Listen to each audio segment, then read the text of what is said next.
Lebanon সরকারের সাথে কূটনৈতিক টানাপোড়েনের মধ্যেই তেহরান সাফ জানিয়ে দিল বৈরুত ছাড়ছেন না তাদের রাষ্ট্রদূত মোহাম্মদ রেজা শিবানী।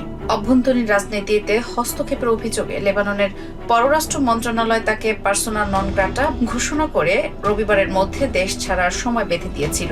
কিন্তু সোমবার তেহরানে এক সংবাদ সম্মেলনে ইরানের পররাষ্ট্র মন্ত্রণালয়ের মুখপাত্র ইসমাইল বাঘেই জানান, রাষ্ট্রদূত রেজা শিবানী বৈরুত থেকেই তার কার্যক্রম চালিয়ে যাবেন।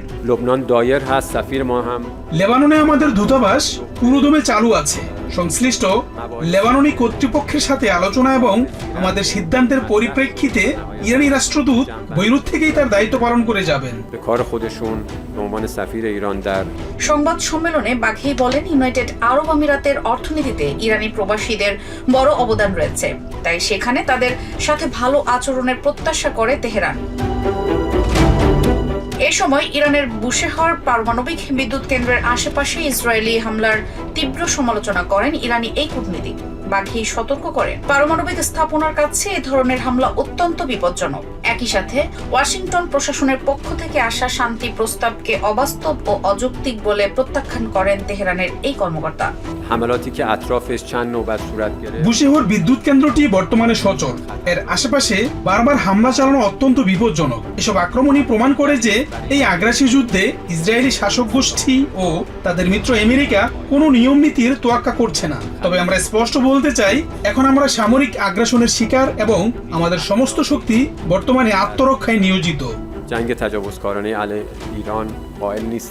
অন্যদিকে সংঘাতের ময়দান থেকে বড় দুঃসংবাদ নিশ্চিত করেছে ইরান। বৃহস্পতিবার ইসরায়েলি বিমান হামলায় গুরুতর আহত হওয়ার পর প্রাণ হারিয়েছেন রেভলিউশনারি গার্ডস কর্পস এর আইআরজিসির কর্মকর্তা। বৃহস্পতিবার ইসরায়েলি বিমান হামলায় গুরুতর আহত হওয়ার পর প্রাণ হারিয়েছেন রেভলিউশনারি গার্ডস কর্পস বা আইআরজিসির নৌ কমান্ডার অ্যাডমিরাল আলীরেজা তানসিরি। ইসরায়েল আগেই এই দাবি করলেও সোমবার আনুষ্ঠানিকভাবে তা নিশ্চিত করল Tehran.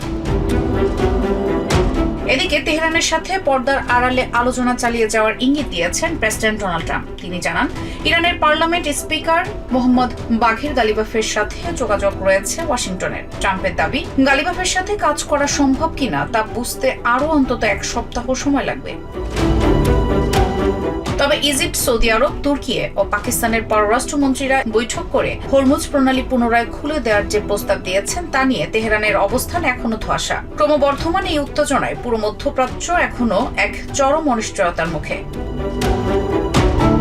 Reshma Ahmed, TVN 24 news desk. New York থেকে সম্প্রচারিত টিভিএন 24 টেলিভিশন বিশ্বজুড়ে বাঙালির কণ্ঠস্বর।